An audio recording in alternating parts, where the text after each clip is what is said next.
Hello, friends. I am Chevee. Welcome to my shed. How are you today? How's life in your world? How's things where you are? I hope it's fantastic. Everything here is great.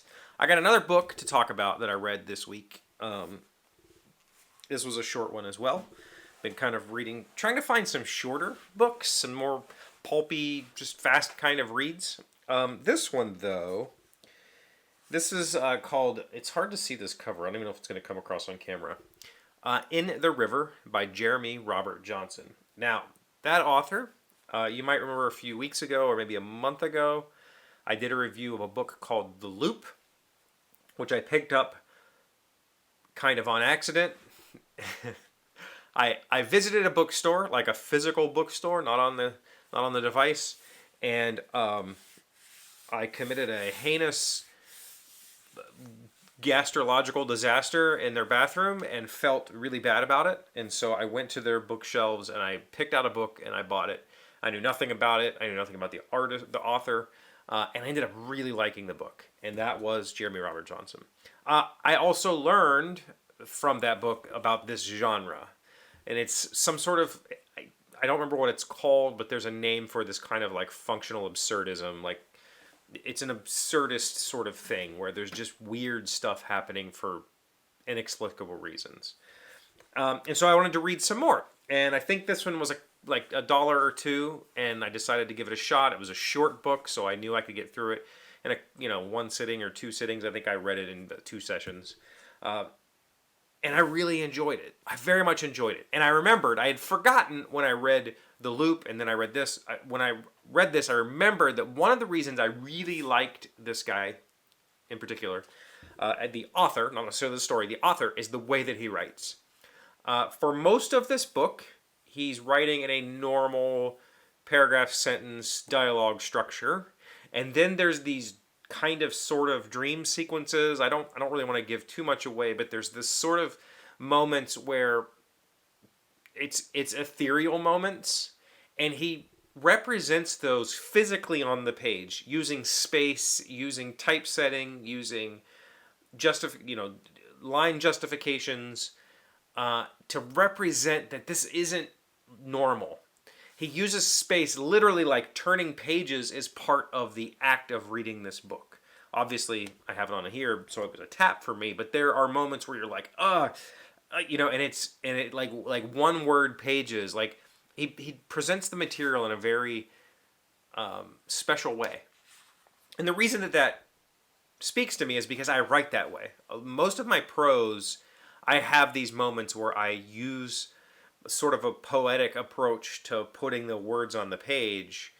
And if you read my poetry, for sure, I use space and indentation, and I use a lot of odd language construct, I guess, or lack of formatting constructs to represent feeling or pauses or emotion or whatever, to try to convey something bigger than the words. And so I really like that about this book.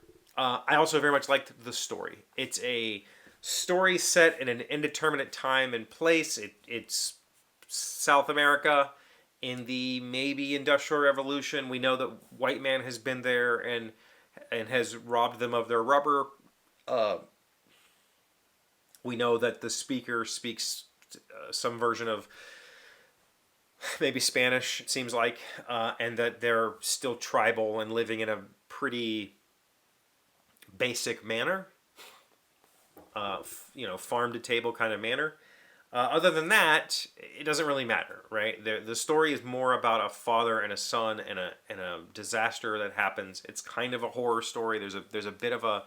There's moments that I was queasy reading it just because of the way that the author described some of the situations in the book. I appreciate those sort of moments. Overall, it was more of a study in personal torment or self-torment because of something that happens to this father and son while they're fishing. And it explores that theme very deeply. Very, very deeply. If the author was not writing from personal experience, I'd be super surprised. If he was just making this up, I would feel very surprised. There is so much raw feeling and emotion on these pages. It has to be personal. It has to be. I might actually research that after doing this video. I very much enjoyed the book. I'm very much looking forward to some of his more, some of his other absurdist books. I don't know exactly what those are. There was one that I saw called Skullcrack City that I want to check out, and I think that's kind of the like this is what this sort of I don't know. It's not absurdism. I don't know what it is. There's a I definitely have seen a name for this style of book.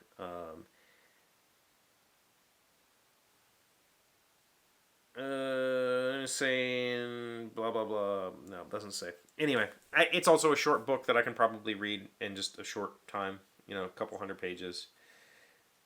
So I'll definitely be reading that at some point, and I'll definitely be reading pretty much everything he writes because I find his writing very engaging. His storytelling is fine. Again, for me with this particular book, the story was fine. Like it was a good story. It told. There was an arc. There was grief. There was moments where I connected with the main character quite a bit. But in particular, for this one in particular, I was just drawn in by the writing style, by the way he put the pieces on the page. I found that to be very interesting. And so if you're familiar with that kind of book, like if you have other examples, I know that my wife talks often about a book where I think like you read part of it this way and then you have to kind of flip and read the other way, and that serves a purpose. Like things like that. I like when there's things bigger than the words. So if you know of any other books like that, let me know in the comments. Otherwise, check out In the River by Jeremy Robert Johnson and let me know what you think. Thank you for being here as always. Thank you for liking, commenting, subscribing, being amazing friends and wonderful people. I really appreciate you. And I'll see you again tomorrow. Today's 1,000 plus little things happy, successful people do differently. We are learning 10 habits you must quit to be happy, and we made it to the end. The 10th habit is quit being ungrateful. Remember, not all the puzzle pieces of life will seem to fit together at first, but in time you'll realize they do perfectly. So thank the things that didn't work out because they just made room for the things that will.